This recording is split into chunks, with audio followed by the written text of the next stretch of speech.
Scriptures today are Genesis 38 and 39, Matthew 13, 36 through 58, and Psalm 10, 12 through 18.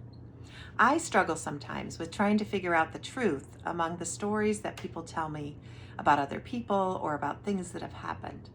I struggle sometimes to even figure out the truth in my own stories that I tell myself about who someone is, why they did something, or why not they're a good person. Of course, I realize that those stories in my head are just that, right? Stories based on my own perceptions, my own viewpoint. And if that's the case for the stories in my head, of course the stories or narratives that other people tell, either good or bad, are also based on their own perspective.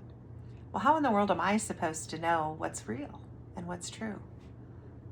Lucky for me and for you, I don't actually have to figure out who is good or bad, and neither do you. Who is kind-hearted or hard-hearted? Who is deceptive? Who is righteous? We have an all-knowing, all-powerful God who's in charge of all of that. No worries for us. I was reminded of this as I read through our next chapter in our story of Joseph. Joseph had been a good and loyal servant to Potiphar, and yet he ended up in prison when Potiphar's wife spun a story around what happened between she and Joseph. When Potiphar heard the horrible things that his wife was telling him about Joseph and his actions, he was of course angry, and he threw him in prison. Potiphar, though, did not have the whole story. He didn't know what had really happened between his wife and Joseph. God knew, though.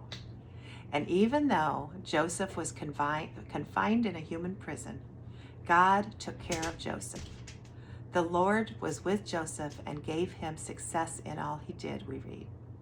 In Matthew, we read and we are reminded that God alone sorts out the good from the evil. We do our best while we're here on earth to treat people with kindness, to discern the truth, to take actions that are fair and just, but all of those things are only based on our own human understanding of what is real and right and true. No matter how smart we are, or how good with people, or how much we think we know about a situation or a person, we don't know everything. We simply can't. Like Potiphar, we sometimes make judgments or take actions based on our own limited understanding of the truth, not based on God's understanding. But God always knows the truth, and in the end, to quote our psalmist, the righteous will shine like the sun in the kingdom of their Father. Let it be, dear Lord. Let it be.